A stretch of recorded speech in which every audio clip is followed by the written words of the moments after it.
With the WINN FM News, I am Kevin Brown. And I am Yolana Weeks. Our top stories. St. Kitts and Nevis advances infrastructure with quarry modernization and desalination projects. Prime Minister Drew sees benefits for St. Kitts and Nevis from CARICOM discussions. St. Kitts and Nevis secures $30 million for geothermal project. Prime Minister Drew highlights economic transition. Minister Clark addresses landfill fire and national park development in Parliament. St. Kitts Nevis delegation backs CARICOM's support to Haiti. Worry over U.S. visa threats for use of Cuban medical brigade. Antigua and Barbuda ratifies Treaty on Conservation and Marine Biodiversity. Internationally, Trump accuses Zelensky of gambling with World War III in angry White House meeting. Now, the details. The government of St. Kitts and Nevis has made significant strides in upgrading critical infrastructure components, including the natural quarry and a new desalination plant, according to the Honourable Conress Maynard, Minister of Public Infrastructure, Energy and Utilities, Domestic Transport, Information, Communication and Technology, and Posts. During his presentation at the National Assembly on February 27, 2025, Minister Maynard detailed the transformative impact these developments will have on the Federation's construction capabilities and water security. The 40-year-old government quarry has received a substantial modernization package with the recent arrival of 3 crucial pieces of equipment that will dramatically increase production capacity. Today, I am pleased to announce that over the weekend, we have received another tranche of 3 critical pieces of equipment. That is the secondary crusher, which obviously the primary crusher feeds into, and the screen, which separates the different types of stones that we need, plus what they call a rock back truck, which is a huge truck that can't even fit in here. That goes into the terrain. These upgrades represent a monumental advancement in local material production capabilities, with Minister Maynard highlighting that the quarry's output is set to increase by over 300%. The enhancement is critical as the country advances numerous infrastructure projects, including road construction in the Palmetto Point, Boyd's View, Newton Ground, St. Paul's, White House, and Shadwell areas. It also supports significant developments like the Ritz-Carlton, the pending Bastyr High School, the new General Hospital, and a performing arts center. Minister Maynard addressed progress on the nation's water infrastructure and provided a detailed update on the 2 million gallon per day desalination plant currently under construction at the industrial site. I'm happy to report that the developers are on schedule with the project, and significant advancements have been made since its inception. The project includes procuring 16-inch pipelines, the largest ever deployed in the Federation, to transport desalinated water to storage facilities. The desalination initiative addresses critical water security concerns for the island nation. We are overburdening our aquifer, and if we continue, will be on the verge of collapse. And so this is well past due piece of infrastructure to secure our future when it comes to water. Once operational, the plant will substantially increase the country's water supply capacity, potentially resolving long-standing distribution issues and reducing dependence on rainfall. Minister Clark emphasized the broader economic implications, citing that the project will support not only residential needs, but also contribute to industrial growth, tourism, and agriculture, all of which depend on a steady, consistent water supply. The Honourable Conress Maynard, Minister of Public Infrastructure, Energy and Utilities, Domestic Transport, ICT and Posts. A delegation from St. Kitts and Nevis engaged in discussions on critical regional issues, including trade, food security, climate change, and cooperation at the 48th regular meeting of the Conference of the Heads of Government of CARICOM in Bridgetown, Barbados. Reflecting on the discussions, the Prime Minister of St. Kitts and Nevis, Honorable Dr. Terence Drew, said several topics were discussed that could benefit the Federation, particularly in the areas of energy, health, security, and education. There are specific things, of course, that were discussed about St. Kitts and Nevis that will benefit from. For example, the energy prospect that we have with the EU at this particular time. We think that can be something that can positively help St. Kitts and Nevis. We discuss a lot of issues about security matters that can help St. Kitts and Nevis, as well as security issues through the region are critical importance at this particular time.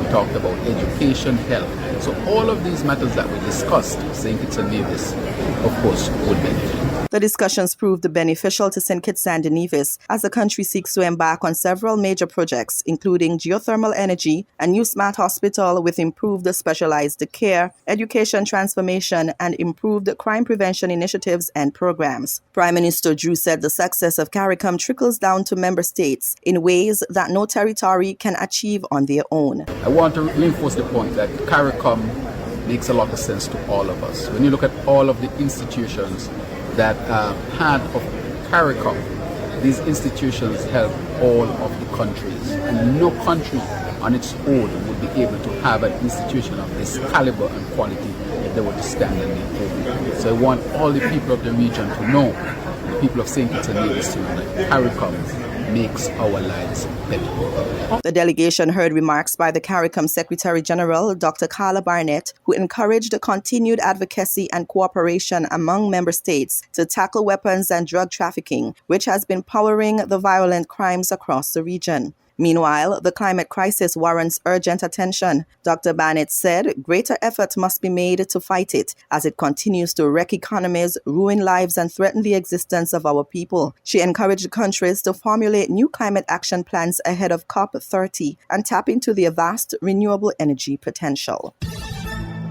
Prime Minister Dr. The Honourable Terence Drew announced on February 27, 2025, that the country has secured over US $30 million to begin the initial phase of the Federation's geothermal energy project. The funding marks a significant milestone in the country's transition to a diversified economy. During the February 27, 2025 sitting of the National Assembly, Prime Minister Drew highlighted several major development projects and economic initiatives to transform the Federation into a sustainable island state. To that extent, I want to really announce as well that we have raised over $30 million to start the initial phase of geothermal, which is the most critical stage to get started, the stage that is most difficult to get investments for.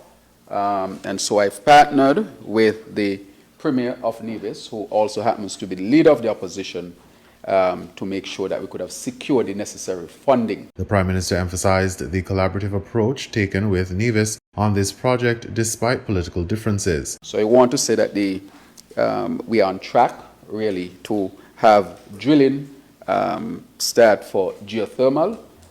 We are already receiving companies and bids from those companies who are interested in doing the work that is necessary. Dr. Drew described the geothermal project as having the potential to put St. Kitts and Nevis on another level of sustainability, reducing our vulnerability and making us more resilient as a country and propelling us to a sustainable island state. The National Assembly was also updated on the recent IMF Article 4 report, which projects 2% economic growth for the Federation despite ongoing economic transition challenges. With respect to the report, we are expected to grow, even though I said that we were expected to flatline as we go through transition, understanding the difficulties with CBI. That should never happen again in the life of St. Kitts and Nevis, where we become so dependent on a vulnerable industry.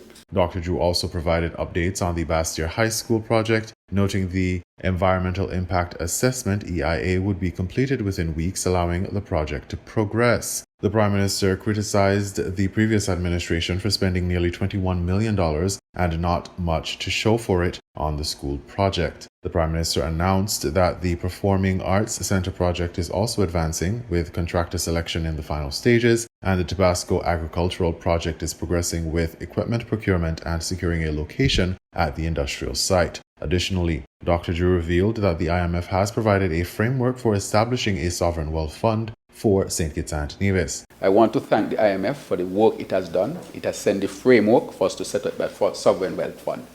It is critically important because it's going to help to transform us into a sustainable island state and make us more resilient. Regarding revenue sharing between St. Kitts and Nevis, the Prime Minister noted that the World Bank has completed its analysis, which is now with the Financial Secretary for discussion with the Nevis Island Administration. He emphasized the importance of transparency and equity in revenue sharing arrangements. The World Bank has sent its analysis, which is now with the FS, which will have discussions with the Nevis Island Administration so that we can flesh out properly how we will set up the mechanism to make sure that the sharing of revenues, whether tax or non-tax, that is totally transparent and open. The Prime Minister reiterated his government's commitment to building a more resilient St. Kitts and Nevis through strategic investments in energy, water, education, health, and agriculture. The Minister of Sustainable Development, Environment, Climate Action and Constituency Empowerment, the Honourable Dr. Joel Clark, provided significant updates on environmental management efforts during the February 27th National Assembly sitting in St. Kitts and Nevis. Dr. Clark revealed that a fire at the landfill had been contained but continues to affect nearby communities. At about 1 a.m. 2 days ago, the landfill did catch fire. No fire was started at the landfill.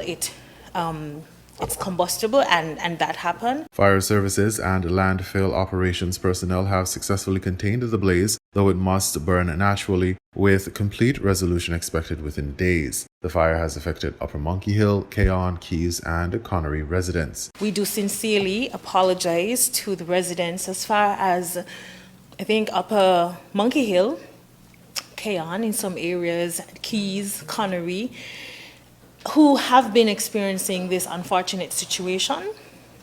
We do thank you for the grace and the patience in having us manage this situation. The minister used the incident to highlight broader waste management challenges, noting that the landfill is at its expiration date. She referenced the government's commitment to transition to more waste recycling practices, consideration of waste to energy, and further, with the support of the CARICOM Canada deployment expert deployment exercise, we recently received the final draft of our solid waste management plan report.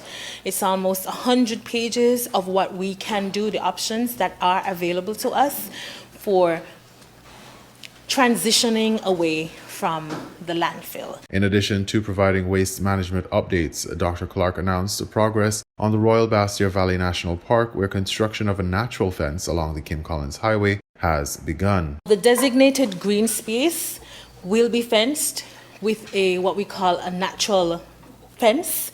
We are working on this project in collaboration with the Organization of the Eastern Caribbean States, the OECS, and part of this project allows for the fencing of that area. Naturally, because it is a protected space, we have serious guidelines to follow, and we are following them to maintain not just biodiversity, but the protection of our very precious aquifer. The project, which would take 6.5 months to complete, is designed to maintain biodiversity and protect the aquifer. The planning department's approval ensures all regulations and infrastructure requirements are met. CARICOM's commitment to Haiti was evident at the 48th regular meeting as the grouping extensively discussed a more secure and stable future for the country. Speaking on the sidelines of the 48th regular meeting of CARICOM, St. Kitts and Nevis's Prime Minister Dr. Terence Drew shared the sentiments of CARICOM, which is to ensure stability and a democratic resolution to Haiti's situation. Well, basically, it is what CARICOM stands for, and that is to make sure that we bring stability to Haiti and take care of the security matters and help to prepare Haiti for elections. Again, I would stress that this is a Haitian-based solution. We are there to support so that Haiti can once again be a country that is secured and serving. Dr. Denzel L. Douglas, the Minister of Foreign Affairs in St. Kitts and Nevis, believes that international cooperation is essential to restoring Haitian stability. I believe definitely the time has come for us to seriously look at the Haitian situation, work with the international community, and bring about a lasting democratic change for the betterment of the people of Haiti. The way it is, it cannot continue. It is not sustainable.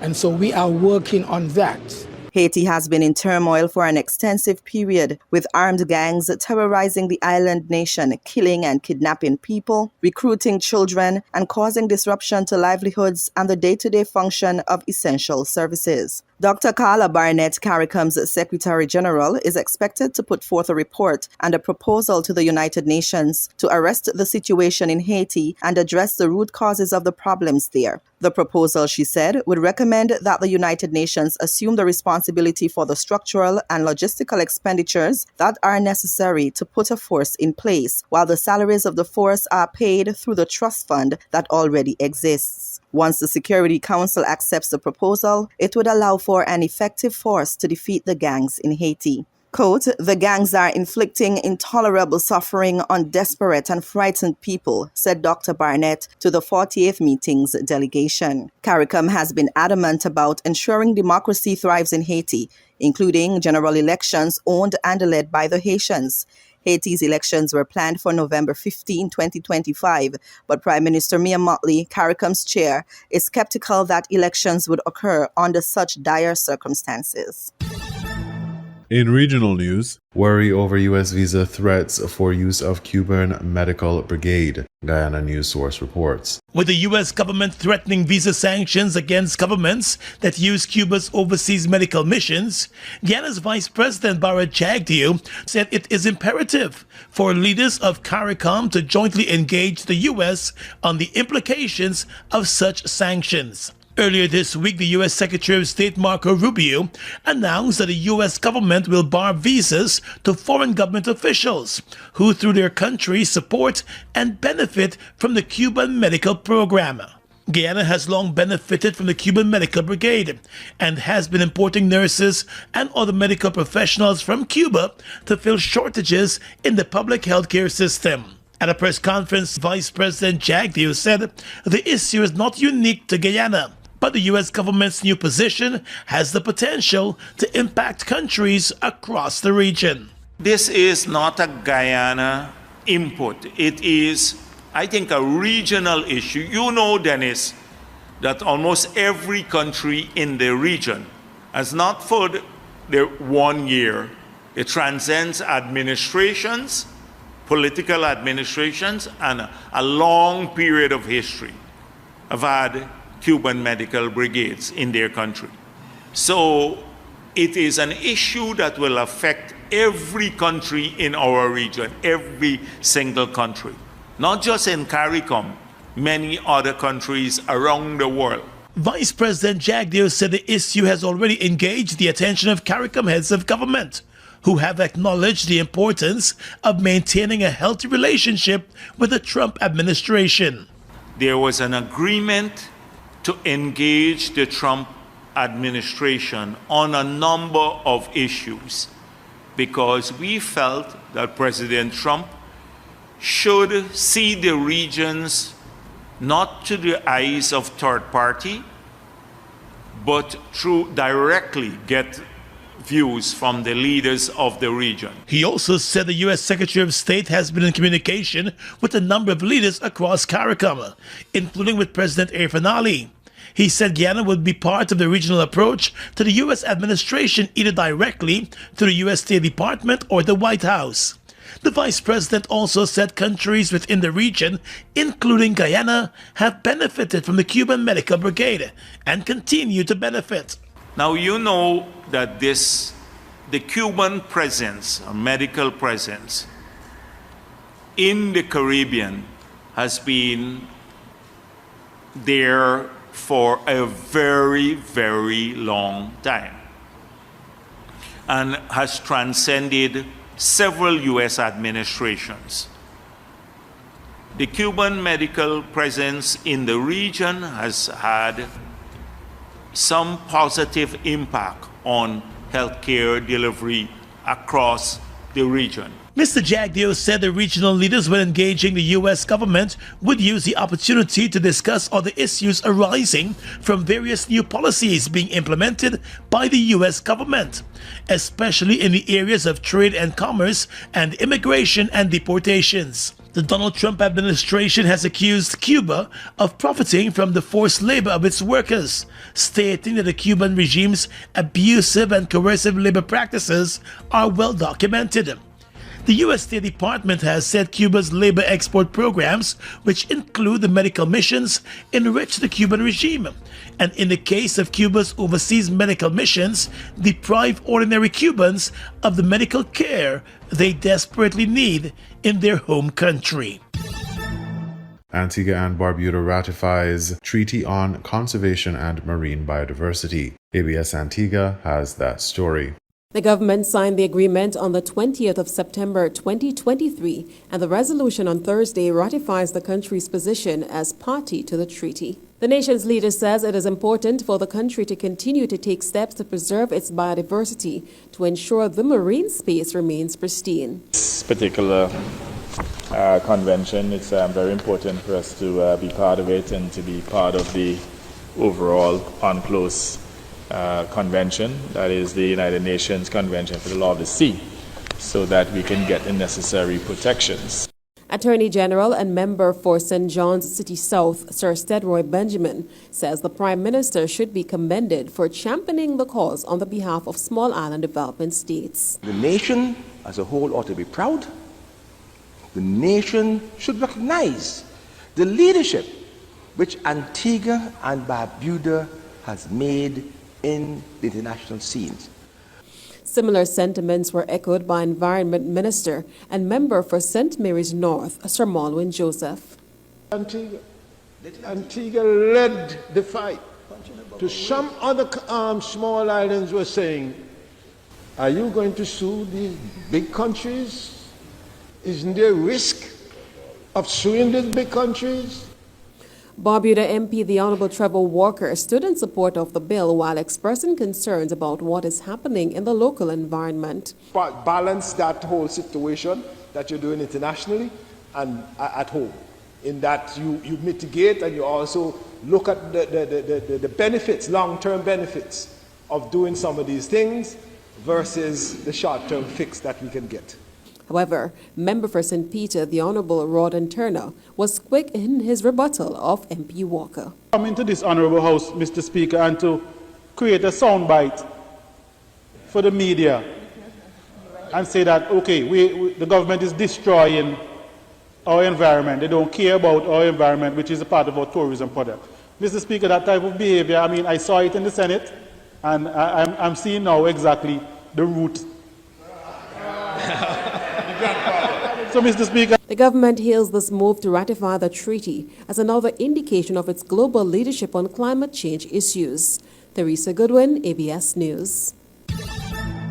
We now bring you these international reports. They were talking about this deal that has been agreed that they're due to sign later after this bilateral meeting relating to a sort of joint investment fund co-managed by US and Ukraine in terms of monetizing minerals which are in Ukraine that have not yet been mined, and that those funds would go towards rebuilding Ukraine. They would go towards paying back the US for some of the military aid that it's already committed to Ukraine. But that deal hasn't been signed yet, and President Zelensky coming here today looking for that security backstop. As he said to President Trump, he trusted President Putin on a deal once before, and President Putin hadn't kept up his side of the agreement. But President Trump has said to President Zelensky in the Oval Office what he said to the UK Prime Minister Sir Keir Starmer yesterday, what he said to the French President Emmanuel Macron on Monday, which is, I'm not talking about a security backstop until we get to a deal on peace. He said to President Zelensky, when we're talking about security, that's the easy part, he said, which means we're at a ceasefire and we're at peace. And President Zelensky said, I'm not doing a ceasefire deal until there is a security backstop. They are one and the same. They have to come together. And then the meeting got quite heated, we're told, from our journalist colleagues who were in the room with President Trump and President Zelensky. They said raising their voices there in that meeting in the Oval Office. And we have that tape for you now. We can bring it to you. What's your message for them? Well, if I didn't align myself with both of them, you'd never have a deal. You want me to say really terrible things about Putin and then say, hi, Vladimir, how are we doing on the deal? That doesn't work that way. I'm not aligned with Putin. I'm not aligned with anybody. I'm aligned with the United States of America. And for the good of the world, I'm aligned with the world. And I want to get this thing over with. You see the hatred he's got for Putin. It's very tough for me to make a deal with that kind of hate. He's got tremendous hatred. And I understand that, but I can tell you the other side isn't exactly in love with, him either. So it's not a question of alignment. I'm aligned with the world. I want to get the thing set. I'm aligned with Europe. I want to see if we can get this thing done. You want me to be tough? I could be tougher than any human being you've ever seen. I'd be so tough.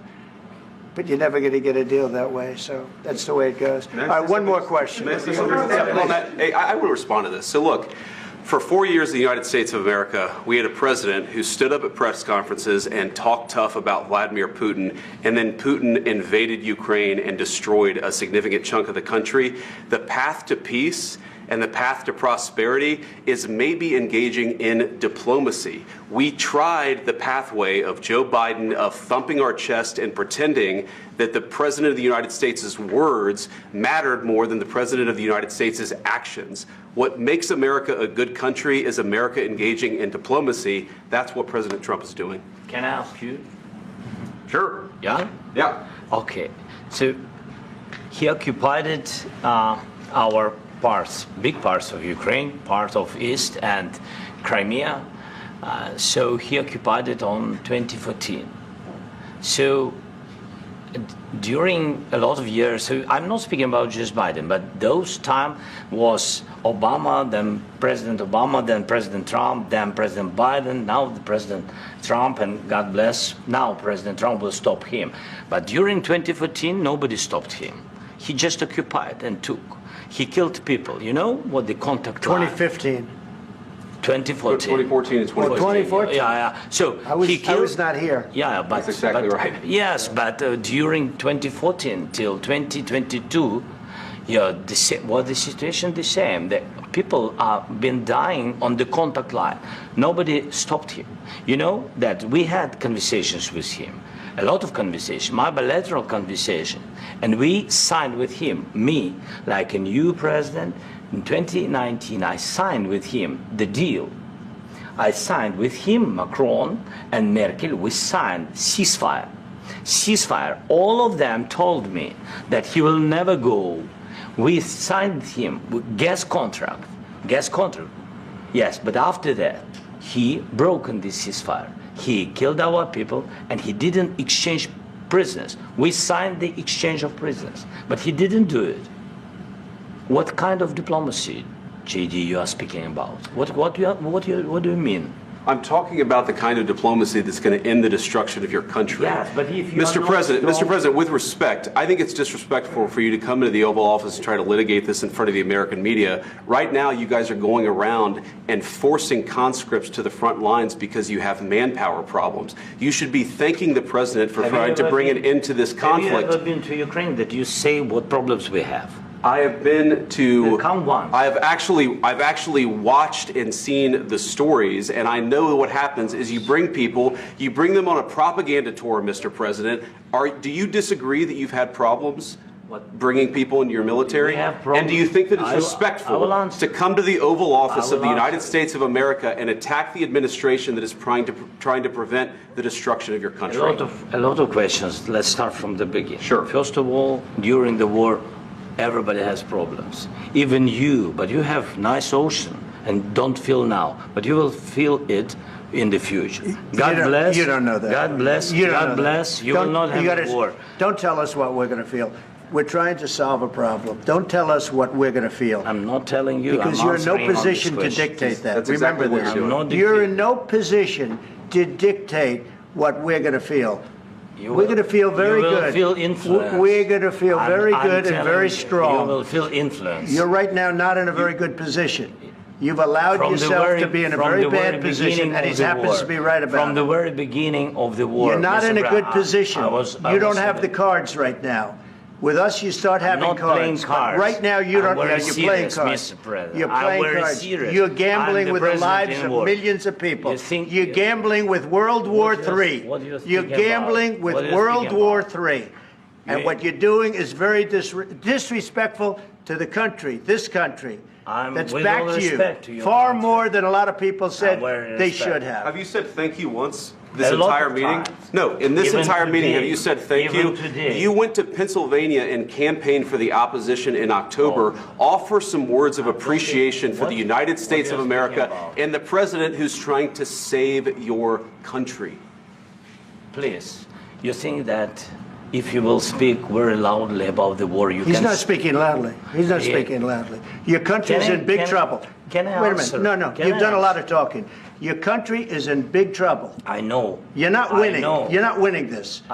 You have a damn good chance of coming out okay because of us. Mr. President, we are staying in our country, staying strong from the very beginning of the war. We've been alone, and we are thankful. I said thanks you haven't in been this alone. cabinet, You and haven't not been only alone. in this cabinet. We gave you, through I this said stupid president, $350 billion. You voted we gave for you your military equipment, and your voted men for are your brave, president. but they had to use our military. Yes. What about if you didn't have our military equipment, if you didn't have our military equipment, this war would have been over in 2 weeks. In 3 days, I heard it from Putin. In 3 days. This is something Maybe new. less. In 2 weeks. Of course, yes. It's going to be a very hard thing to do business like this. Again, I tell you. just say thank you. I said a lot of times thank you to American people. Accept that there are disagreements, and let's go litigate those disagreements rather than trying to fight it out in the American media when you're wrong. We know that you're wrong. But you see, I think it's good for the American people to see what's going on. I understand, sir. I think it's very important. That's why I kept this going so long. You have to be thankful. You don't have the cards. Thankful. You're buried there. Your people are dying. You're again, running low on soldiers. Listen, please, you're running Mr. low President. on soldiers. It would be a damn good thing. Mr. And then you tell us, I don't want a ceasefire. I don't want a ceasefire. I want to go, and I want this. Well, that is the tape relay we have just had of an extraordinary meeting with President Zelensky and Donald Trump. And you'd have seen the extremely tense and difficult exchanges between J.D. Vance, Donald Trump and President Zelensky. Donald Trump telling Zelensky to be thankful and accusing the president of gambling with World War III. J.D. Vance accusing Zelensky of acting inappropriately in the Oval Office, and Zelensky pushing back, inviting J.D. Vance to visit Ukraine and see what has happened for himself. And Zelensky saying to Trump that there should be no compromises with Putin. But we saw raised voices, both sides arguing in front of the TV cameras and assembled journalists in the Oval Office. And Donald Trump ending that exchange, saying he wanted to keep it going, effectively so that people could see what the attitudes were, and saying the attitudes from Zelensky had to change, and that he had empowered the Ukrainians to fight, but if they didn't do a deal, they would only have to fight it out, and that they were not in a good position. Donald Trump kept repeating to Zelensky that they did not have the cards. Beijing accused the United States on Friday of exerting tariff pressure and blackmail. That's after President Donald Trump's latest threat to slap on extra duty of 10% on imports from China. He cited a continued flow of fentanyl into the country. The fresh China tariffs, in addition to a tariff of 10% levied on February the 4th, coincide with the start of China's annual parliamentary meet next week. It's an event at which Beijing is expected to roll out its 2025 economic priorities. In its daily briefing on Friday, a Chinese Foreign Ministry spokesperson said Washington had used the fentanyl issue to insist on tariff pressure and blackmail. On Thursday, Trump said his proposed 25% tariffs on Mexican and Canadian goods would take effect on Tuesday, along with the extra duty of 10% on Chinese imports. The announcement leaves Beijing less than a week to publish countermeasures. Earlier on Friday, China's Commerce Ministry said it had some of the world's toughest anti-drug policies and highlighted the risks new tariffs would bring to global supply chains. Analysts say Beijing still hopes to strike a deal with the Trump administration, but trade talks have so far not materialized, and the White House is ramping up signs it's preparing for a wider economic decoupling from China.